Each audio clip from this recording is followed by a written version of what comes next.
Partly sunny. We might hit 100 today. It'll be the latest that 100 degrees has hit the valley ever at this time of year. And we're going to cool off about 74 for the low tonight, 93 the high tomorrow. Your weather is brought to you by Howard Air. And our guest in studio at 8:41 is Donald Trump Jr., and we just got it all cleared up. It's Jamie even asked him, we call you Don, right? Don, yeah, I go, my dad's Donald, I'm Don, and my son's Donnie, so that's how we eliminate any confusion in the household. All right, well, I'm also monosyllabic, so I appreciate that. Very nice. Thanks for being with us, appreciate it. It's my pleasure. You got a busy day today. It was funny, I was asking you off the air, do you sometimes feel like, like one of these rock and rollers, you wake up in the city and you're not sure where you are? More often than not. I mean, there's days where I've done 6 flights in a single day, covered 4 states, multiple events in each state. Some days it's you wake up at 4, you catch a 6 a.m. flight, and you go till midnight, and you do that for days on end. I mean, it's a pretty brutal process, but we got to do it. Yeah. No, not yet. But I woke up in New York this morning, and I'm here at this time. So, yeah, we filmed that yesterday. So we actually filmed the GMA. We filmed that yesterday. So I'm getting a little extra credit for work I didn't quite do today, but I'll take it. Yeah, right.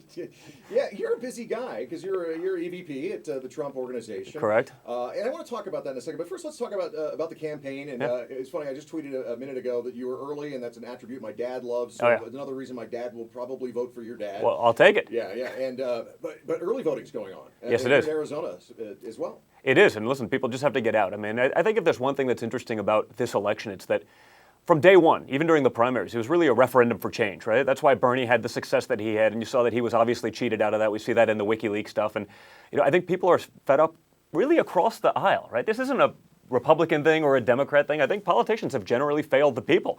They make a lot of promises, they stump their chest, they end up doing nothing, they effectuate nothing, they get rich in the process, they then go on to lobby for the benefit of other countries. I think the American people are onto it now. So it's a really interesting time, and I think people could really make a big difference now.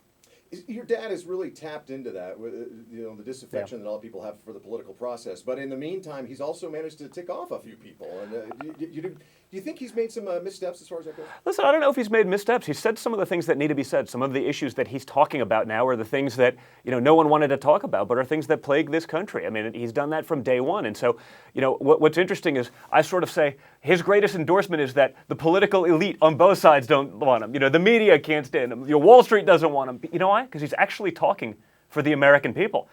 And yet that's what everyone claims to have done for so long, and yet they failed them so miserably. So, he's really tapped into so much of, the anxiety that really plagues Americans who've been let down, who've been promised so much and, don't see a bright future for their kids and their grandkids. We're more concerned about the feelings of people in countries in far-off lands that hate us, they hate our values, they hate everything about us. If they could push a button, they'd probably wipe us off the face of this earth. And I watch TV in the morning, we're saying, well, you can't possibly say something that could offend them. I'm like, wait a minute.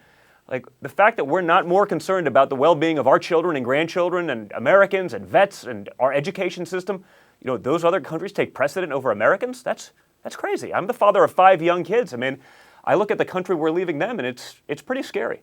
Donald Trump Jr. is our guest this morning. He's going to be at ASU today at 2 o'clock for a rally. By the way, the media may hate your dad, but the media's dad loves your dad. So, yeah.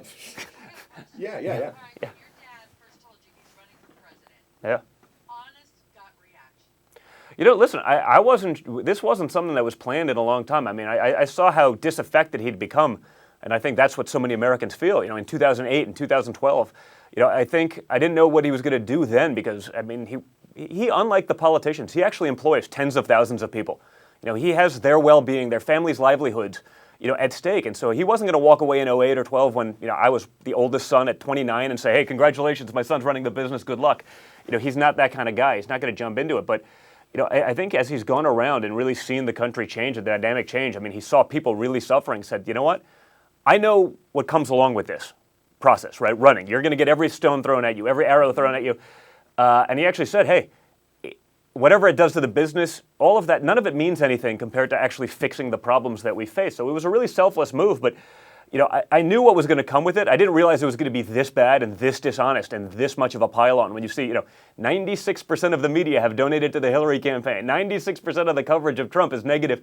It's a really disingenuous process, but I think what's unique about him is he has the guts to take it on. He's got the guts to face it and to go to places and to go to places where, Republican candidates would never even go, whether that's the inner city, whether that's, to meet with the president of Mexico with a controversial, policy out there. He has the guts to have these conversations, and our politicians don't really have that. They stomp their chests really loudly, but when it comes time to vote, generally they fold. Well, with dealing with the public, though, what's it been like to be his namesake? I mean, what are some of the most positive things and some of the most negative things? Can you bring Yeah. Honestly, the negative, you see it on social media. You have sort of the Twitter trolls, but it's usually someone with 2 followers, sort of attacking you. So I take that with a grain of salt. I assume that's a hill bot. Honestly, the positive for me, and I've been around. I mean, I've gone to a lot of places in this country, and I go to a lot of small airports, and I meet a lot of real hardworking Americans, people who built this country, people who made this country great. And when I see that look of hope in their eyes, that he can be, meaning my father can be the guy that can make this change, that can get in D.C. and shake up the system, or as he likes to say these days, drain the swamp. That's actually incredible. I mean, the amount of positive and overwhelming support that I get in these places from real Americans who have no idea that I'm going to be there. These aren't supporters that are coming out to a rally. These are people who are like, wait a minute, I just saw you on TV a little bit ago, or aren't you? And that's not just the angry old white male that the media wants you to believe. I mean, this is young, old, everything in between, Hispanics, African Americans, people who just are disaffected with the system. And more importantly, it's people who have come up to me everywhere from 25 years of age up to 83 years of age who've said, I've never voted in my life and I registered last week so we could vote for you guys. You hear that once or twice, you say, no big deal.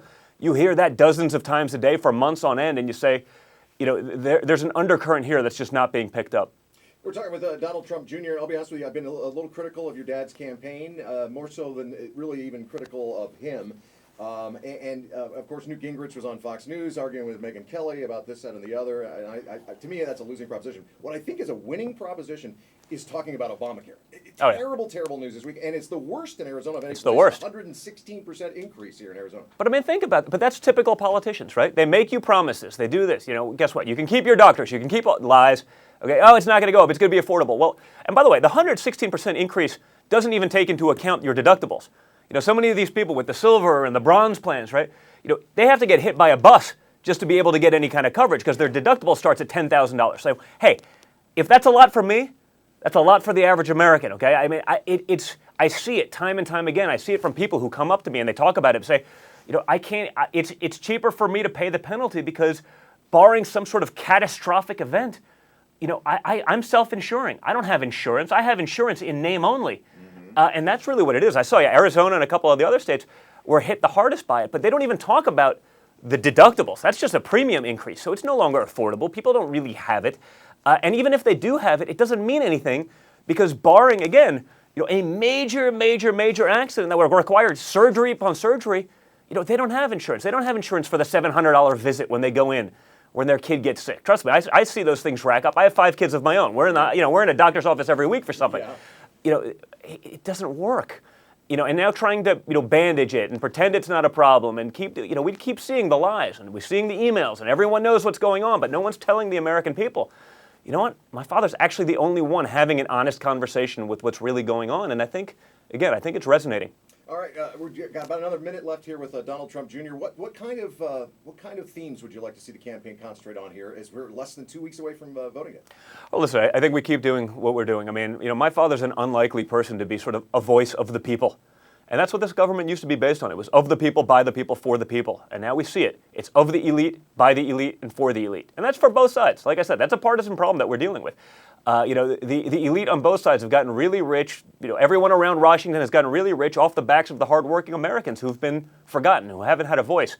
So I think, my dad's the guy that can get in there, that can shake it up, that can break up this system, that supposedly is helping the American people. But what has it gotten us? Name a positive. We have $20 trillion in debt. If we ran our collective households like the government runs this country, we'd be living on the streets. Well, guess what? That's not sustainable. And you know what? It's not even as bad for my generation as it is for my kids and for the millennials coming up, because they're the ones that are going to be saddled with this burden. Because if you think that the most typical and the most corrupt of all politicians that we're running against, you think that's going to change anything in terms of spending? You think that's going to cut back on these sort of things? It's just going to be more of the same because they got to bolster the promises. They got to try to fix it. But we're sticking the next generation with a burden that they will not be able to get over. And we can't keep doing it. It doesn't work. You mentioned Burton. One last question. My wife wants me to ask this one. Will you just pay our mortgage off for us, please? We'll talk. Let's see how we do in Arizona. Your last name's Trump. Yeah, sure. No, hey, thanks so much for your time. Really It's my appreciate pleasure, it. guys. Pleasure to meet you. Donald Trump Jr., our guest here on Arizona's Morning News. Thank you for having me. You bet. It's 8:51 at KTAR. And here's Detour Dan in the